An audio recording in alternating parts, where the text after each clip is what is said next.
Hello and welcome along to another episode of this FM19 story, part of the furniture with me, Daniel. It's season 5, episode 8, and unfortunately we start with some bad news. We've just missed out on the playoffs with one game to spare. We've gone through a sticky run of form, and the lads have just run out of steam, especially as we've picked up a lot of injuries. We go into today's final game against Shrewsbury with nothing but pride to play for, but an opportunity for you guys to see a lot of the talented youngsters that will shape the future of the club. We reflect on what's been a brilliant first season in League One. We never expected at the start to be anywhere near the promotion push, but as it gets towards the end of the season, the fact we've been up there most of the year does leave us with a slight tinge of disappointment, although it's not really justified. We're delighted with where we are, and we can't finish lower than 8th after today's game. So we'll play the game against Shrewsbury in a minute, and then do our usual end of season review. But just a quick heads up, our next episode won't just go straight into season 6 episode 1. We're going to do an end of 5-year review. I wasn't planning to do it for this series. I was only going to do it for the head coach, where obviously we'd reflect on all the clubs we've been at, which will come out at some point when we finish season 5 there, probably around the weekend if the timing's right. But for this one, next episode on Thursday will be a 5-year review of Torquay. We will look at the footballing world more generally, who's winning the big competitions, but more importantly for us, we've made 3 promotions in 5 years, which is more progress than I'd expected to make at this point. I thought realistically we'd probably be in League 2 after 5 years, so we're one ahead of where I thought. We've had some brilliant developments on and off the pitch, and we just want to take you through a comparison of then and now, just so we can see how much progress we've made and what we've got to be proud of moving into the next 5 years. By the time we get to season 10, we want to hopefully have just got promotion to the Premier League. That's my target, to get the 5th promotion in the 10th season. So we've got 5 years to do it, and hopefully next year we'll be on course to get the first one of those 2. The Championship's always the hardest one to get out of, so I've no doubt we'll be stuck in there for 2 or 3 seasons. Especially as we've got a smaller size club, less facilities, and we've got to wait for developments on a stadium and training facilities, etc. Occasionally you get a club at that bottom tier where they've got sort of a 10,000 stadium and it's enough to get you to the Premier League, a bit like a Bournemouth now with their 11,000.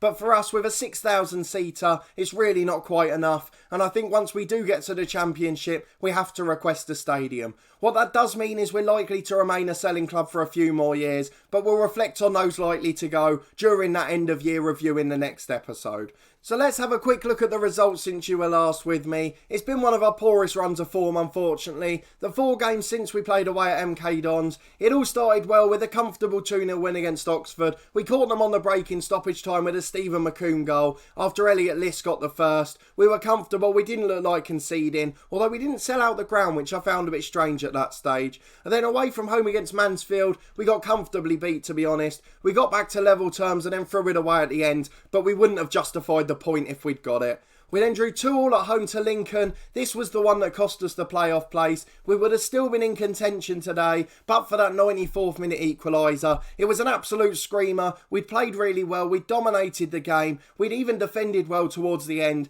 but you can't do anything about a 30-yard shot in the postage stamp corner. So as a result, that was our playoff chances gone. And then 1-1 away to Fleetwood. We fought back brilliantly after conceding a goal, and Owen Jack got a 93rd minute equaliser, but it wasn't enough because of the last game. So unfortunately we go into this Shrewsbury game with nothing to play for, although it does mean I can try out some of the younger players at the club. So we'll go and pick that side, and you'll get to see a few new faces who might become key players of the future. But very quickly, I'm going to take you to a screen I haven't focused on yet throughout the 5 years, in either series in fact, and that is the medical centre. It's the first year we've really struggled in this sense. Although we have had a 64% decrease in injuries so far this season, that's not bad, and they're saying we're joint first, but that's the number of injuries. We've not had many injuries at all, but we've had really big ones to key players at big times. So both centre-halves today are injured, Williams and Burns, so if it had been a crucial game, I don't know what we would have done there. We obviously got Jack Clark injured for 8 months in the last episode. He's not going to be coming back anytime soon, and I don't know if he'll make it back at all. And then as well as those first 2 choice centre-halves, Aaron Davis, the third choice, is just coming back from an injury, as are another couple of the backup players in the spine areas of the team. So it has become an issue of getting injuries at key times rather than getting a lot. I guess it happens to teams. We've just run out of steam as we're pressing slightly higher than we had before. We have to cope with it and we have to improve the squad for next season. There's a lot of backup players that haven't had many games this year and we really have to focus on improving the backups in the squad, as that's where we've fallen down at times this season. So let's get into the game against Shrewsbury. You're going to see some different faces. We're going to mix things up a little, and hopefully in a few years, when some of these players are key men in the first team or we've sold them on for millions of pounds, you'll know them and remember them from this game. So let's have a look and see if we're favourites. We're heavy favourites. Shrewsbury haven't won any of their last 5. We've only won the 1, and we've both drawn our last 2 games, so you could argue that's the most likely result today. We'll go and pick the 11 and then we'll introduce them to you in a moment. Okay, we've picked our 11 for today. There's a few surprises in there, a few new names, and also a few that show just how weak our squad is. So we've got Ian Brunt coming in goal. He's been developing really well. He's been one of the highest ones in the training report all season. Aside from his composure, he's a decent keeper already. He's made some great saves in the Checker Trade Trophy and in the Carabao Cup, and he'll come into this one for his first league appearance at the club. He's already made 2 league appearances for Everton, so I'm sure he can't be that bad. At right back, we've got Courts, who we signed in January. Left back's Eamon McCabe, who likely will be moving on in the summer. We keep getting huge bids for him, and I don't know that we can reject them any further. Davis is just back to fitness and will have to play centre-half, as the other 2 are both injured, and he'll be alongside Ben Lovell, who we signed in January as well. So a very new and youthful right-hand side of the defence. Hopefully they won't get caught out for that lack of experience. Greg Weir will play in the holding role. He's a defensive midfielder. We mentioned him as one who'd been training well. His personality's improved, so we just want to give him an opportunity, really. We might push him into midfield if we're chasing the game, but for now it's just about having a shored up defence. We need to protect that back 4, as 2 of them aren't really fit and 2 of them are brand new. In the middle of midfield, we've got 2 that have played a bit this season. Stephen McComb, who's a brilliant youngster, and John Richards, who again we're getting bids in the 7-figure sums for, so he might be off as well, as I don't know that we can resist that for backup players, especially if we're looking to go up next year, get a stronger squad, and then build a stadium too. We've got Elliot List on the right, because the only backup option's Nico Williams, who's on loan, and why focus on someone who's not going to be at the club next year? He's been really disappointing and dropped as the year's gone on. I think he runs out of contract at Liverpool too, so we would have signed him if we were playing wing backs next year, but that seems incredibly unlikely. Adam Lewis comes in on the left, a man who was released by Liverpool last summer. Again, he's a natural wing back, would have worked perfectly with Williams, but he's unhappy because we've not been able to get him game time. He's not quite been good enough, and as a result he'll probably leave in the summer too. Owen Jack remains up front, as we've pretty much decided the other 2 strikers are going to go in the summer. So that's our 11 for today. Some familiar and some brand new, but a lot of them could be the future key players of the club. We've got a few players on the bench just so we can say goodbye to them if need be. The likes of Tom Walker, who's been a brilliant servant for us, but he's just found his level and unfortunately he can't quite cope. He's got a 7 rating, but most of those are against League 2 or under 23 sides in the trophy. We've also got Rowan Ince, who's been a solid backup but nothing more, and Elliot Lee, who we've said will probably go in the summer. We've got Devine and T, who should get some experience on the bench too, so they should be 2 of the subs that come on. T, another one who'll be making his debut after joining the club in January. Let's start the game and hope we can finish the season on a positive note. 4-4-2 for Shrewsbury then. A few familiar names there, but hopefully it'll be an even game and the lads can get over the line. The fans should be excited on the last day. There'll be a few say you can't get in the playoffs, so we shouldn't turn up. But to come up to League 1 within 5 seasons and to then finish 7th in the league, or possibly 8th at worst, that's absolutely brilliant, and hopefully the fans will get behind these young lads at the club. There's a few empty seats in the background, but it's largely full, so hopefully that attendance will be in the mid-5s again. We need to sell out our ground regularly, or at least get close against these lower mid-table teams, so we can force the board to build a new stadium when we go up. We've hit a long ball over the top. It's headed away, but only as far as Owen Jack. Jack brings it inside, but it's a good challenge on him. Lewis holds it up to McCabe. I've got to say with Adam Lewis, he's played well when he comes in. It's just that we haven't got a place for him in the 11. If we played a back 5 more, it'd work. But Elliot List gets in there with a shot, and it's a good save to tip it behind by the Shrewsbury keeper. We've got a corner, an outswinger. Lewis will take it. Good delivery we're hoping for. Davis just loses out in the air, and now they can counter us with a 3-on-3. The man at the back post is unmarked, but young Connor Courts with a brilliant tackle to get it out for a throw-in. Nearly 20 minutes gone, no more highlights until Owen Jack's free kick, but it's wide of the post. I think one of our resolutions for next year, if he's still here, he might force his way out the club. But Owen Jack, we have to take him off all set pieces. It seems to ruin his match rating when he keeps putting free kicks wide and penalties about 20 yards over. Nearly half an hour gone, it's been a drab game, but we've had slightly the better of it as McComb wins a challenge in the middle. But Gilliard coming forward, a former Luton player on loan, but he has a shot for Shrewsbury and is comfortably over the bar. We're still looking comfortable, but there's not much in it. It's a throw on the right. It's going to be taken by Courts, the young fullback. Weir flicks it onto List, inside to Richards. Richards in the middle to McComb. He's got the ball on the edge of the centre circle at the back in his own half. Long ball over the top, push Jack in one-on-one. Great finish by Owen Jack. That's what Stephen McComb can do. He's one of the ones I'm confident will make it. I'm just worried he might leave the club. He could be another one that gets bids in the summer. In the first half of the year, he just came off the bench a lot. But in this half, due to injuries and suspension, he started many games. Miller with a shot. We let them straight in one-on-one. There's Aaron Davis, lack of match fitness showing, but fortunately Bass makes the save. It's not Bass, it's Brunt. That's how used to Bass I am. Brunt makes another brilliant save from the corner and is behind for another one. It's Naismith who's going to take it. An in-swinger towards good. Brunt with a third save in a row. Brilliant work from the keeper and he's a very handy backup. We're happy to play him in the cups and now we're 2-on-2 as his distribution's brilliant too. List loses out in the challenge but it goes to Richards. McComb finds Lewis on the edge, goes for the shot, hits the post, then the keeper and in. Just what we wanted to see. A bit of misfortune for the other side, but at least it's not us for once. Lewis can't really claim it, but he did the work by getting the shot on goal. If you don't take your chances, you can't win the lottery. The ball's over the top to Miller. He's in one-on-one. That's 2 kickoffs in a row we've done that from, and I'm a little bit concerned. It's nearly half-time, and we lead 2-0, which we're happy about, even though the performance has been poor. There is the whistle then. It's a good first half in terms of result. The fans will be happy if we finish off this way. We don't want to say it's done just by looking at the scoreboard. Greg Weir looks a bit stressed, but again he's a young player. His personality's still developing, so we can't expect too much from him yet. But the highlight ends and thankfully it's still 2-0. No danger to our goal and we're still dominating the chances, if not the rest of the game. Davis heads the ball away from a long goal kick. Plays a 1-2 with McComb. McCabe goes over the top to Owen Jack. Great effort first time. Flicks it over the defender and then half volleys it into the bottom corner from 25 yards. I'll be very surprised if he's here next year. He's still unhappy and there's a lot of clubs chasing him. But if we can keep him, we'll definitely go up. He's had another shot from a free kick which has hit the target, but it's away by the centre half and out for a throw-in. Jack with another free kick this time, just wide of the post. He's got to get off those set pieces because it's ruining his game, but from open play he's been absolutely sensational again.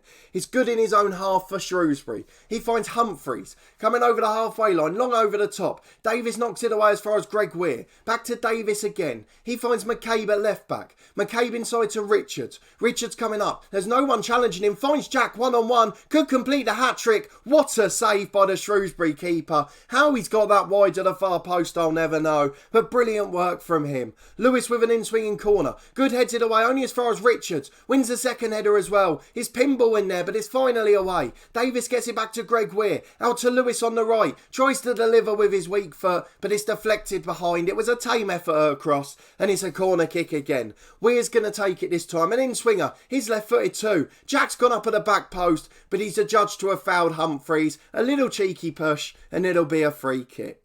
A quarter of the game to go. We'll just see out this Shrewsbury attack and make some changes. We'll have to change the shape a bit as well so we can get the lads we want to on. Bolton's on the overlap on the right. Pickering heads it. It's off the post. What an unlucky effort from him. Naismith tries to get it in again but it's blocked as far as Humphreys. And now Haygarth's got time on the edge of the box. Switches it to Naismith on the right. There's 3 in the middle for them. It's back to Bolton. It finds Obafemi but Lovell does enough. The back 4 have been brilliant in this game so far. They're all rated in the mid-7s which shows how well they've done. It's great for people like Courts, Lovell and Brunt to get that experience as McCabe heads away another long ball. Naismith delivers to the back post, Pickering puts it wide and it'll be a goal kick and we'll make our changes. Greg Weir's done a really good job today, but we want to give him a rest. It's his first league game. We don't want to overdo it. Connor T will come on. I'm not sure who's best in the holding role out of the 3 that are left on the pitch, so I'm just going to rotate them for a minute to see who it is. It's definitely not McComb. It's either Richards or T. We'll bring on Devine as well.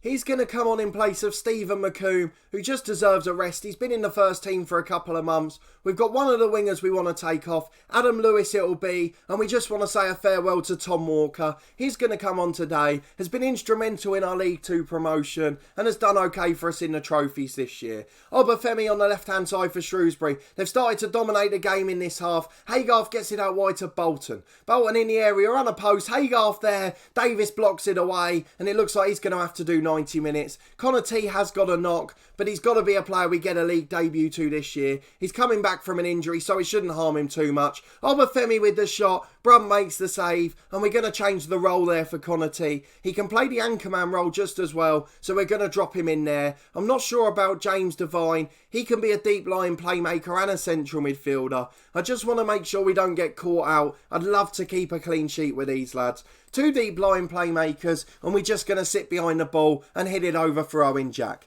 It's an outswinging corner for Naismith. Delivers to the back post. Humphreys wins it. Lovell heads away again, and Connor T's fouled in the box. Humphreys is having a word spoken to him. Might get a yellow. Who cares really, as long as we get the free kick. No yellow card. He gets away with it.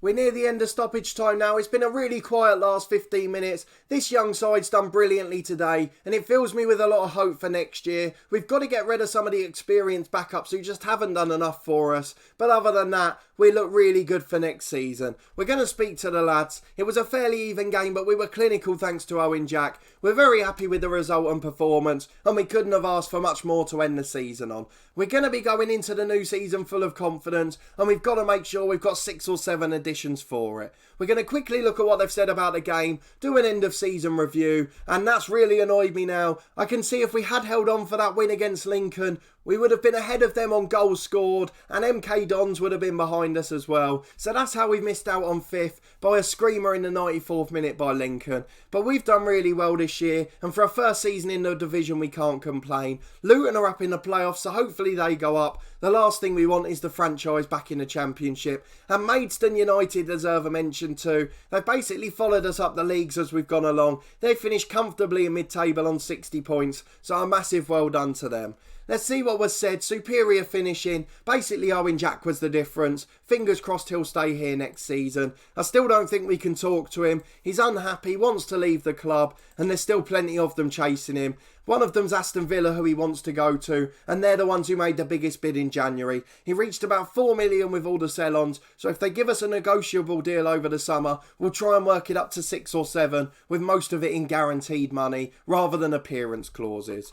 Wagner Spider playing more. He's watching Owen Jack. There we go. We can't do much about that. Nearly half of the managers from the Championship and Premier League want him, and it just says how good he is. Let's not forget we signed him for £7,000, so any sell-on in the multiple millions is going to be a huge achievement. Let's quickly do our end of season review at the club. We'll get the unavailable players in there, as we've got the likes of Jack Clark, who have made such an impact. If we firstly show you the contracts, there's not many expiring this year. Steve Emmett, the young keeper who's been on the bench a lot, but he hasn't really developed. There's a better one who came through this year, so we'll stick with them for the substitutes bench. Rowan Ince, who's been a solid backup in holding midfield. He was just here to do a 1-year job, and he's done it well enough. Matt Butcher will go back from his loan, although we'll try to extend that of Rowan McDonald.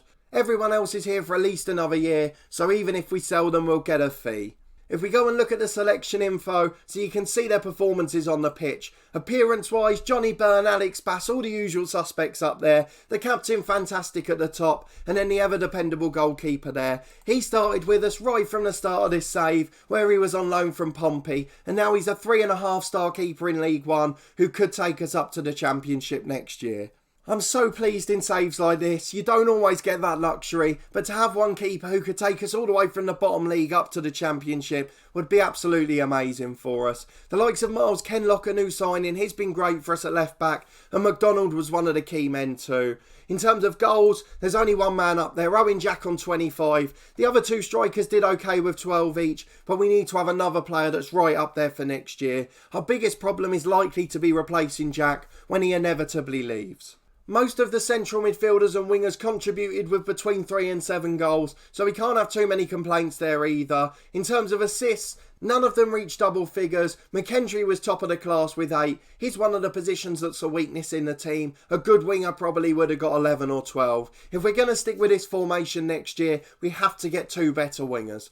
McComb did well as well. Tom Walker, to be fair, in the Cups was brilliant. And then fullbacks such as Facey and McCabe got a few too. Owen Jack had 5 to add to his 25 goals, meaning he contributed to 30 goals in 43 appearances. Not bad for his first season at this level. And then average rating, you can start to see why Adam Lewis feels aggrieved. 7.05 over the 13 appearances. We might be able to keep him, but I don't think it's going to work out. Unless we switch to that back 5, in which case him and Williams then become key men. We also had Nelson and Jack up there in the 7s. Nelson just faded away towards the end of the season. He's a League 2 player and will leave the club this summer. Ian Brunt, the sub-keeper, did a brilliant job in the Cups. He's near a 7 as well. And Reece Williams, the January signing, he's right up there in the 6.9s too. So plenty of optimism at the club, but we've got to get rid of a few of these backup players. If we put them in position order so you can see, the main area of concern for me is the wings in midfield. Fullback's not great, we could do with a better right back, but I have faith in Connor Courts to get there eventually. The problem in midfield, McKendry and List aren't quite good enough. The backups are poor. Tom Walker's not even a natural in his position. We've mentioned Intu's leaving. A couple of the younger ones will go out on loan next year. And obviously the 2 sub-strikers aren't quite going to cut it at this level. So we've got to make some changes in an attacking sense. We did most of our defensive work in January with the likes of Reece Williams coming back to the club and then Lovell and Courts for the future. But we've got to do the work in the attacking end of the pitch to make sure we're in the same position there. But a decent season overall. If we finish on the competition screen, we just missed out on the playoffs. Not bad for our first season at this level, and especially with the lower budget and wage bill we have. We were 1 game from Wembley in the Checkatrade Trophy as well. That was a bit of a shame. It would have been a nice day out. And we got to the 3rd round of the FA Cup against Premier League Villa, who obviously saw what they liked of Owen Jack when he came off the bench in that game. We lost in the 1st round of the Carabao Cup, but we put up a brilliant effort against Championship Reading. And all in all, despite being up there for most of the season and just missing out, we've got to reflect on what's been a brilliant season in our first attempt at this level. So as we said at the start, the next episode will be a 5-year review. We'll look at all the things off the pitch at Torquay, as well as some of the players we've had along the way, just to see how much progress we've made in terms of facilities, in terms of sales, records, selling players on for huge profits, and more importantly, what players have been most crucial to our success so far. Have certain players had defining moments, or have some of them just been absolutely brilliant across the board, like Alex Bass, who we mentioned in the review just there. So I hope you'll join me on Thursday for that one, and then on Sunday we'll be back with the start of season 6 and hopefully a very busy transfer window as we look to put our stamp on League 1 next year. But if you did enjoy this episode, please put a thumbs up on the video. Let me know how you think we've got on this year. Do you agree with me with the areas we need to strengthen in the summer, or are you seeing something that I've completely missed? Let me know your thoughts, as I'm only recording this the day before, so your comments may well have an impact in the positions I strengthen during the summer. Subscribe to the channel for daily FM19 content from my 2 long-term stories, this one with Torquay United and our other series, The Head Coach. The last few episodes of that have been really dramatic. We've had a job change, we've moved to a new club, and we've been having some contrasting fortune since we've joined them. So if you haven't seen them yet, go back and check out the last few episodes. Hopefully you'll enjoy them as much as I have making them. But a massive thanks for watching as always, and we'll see you next time for our 5-year review.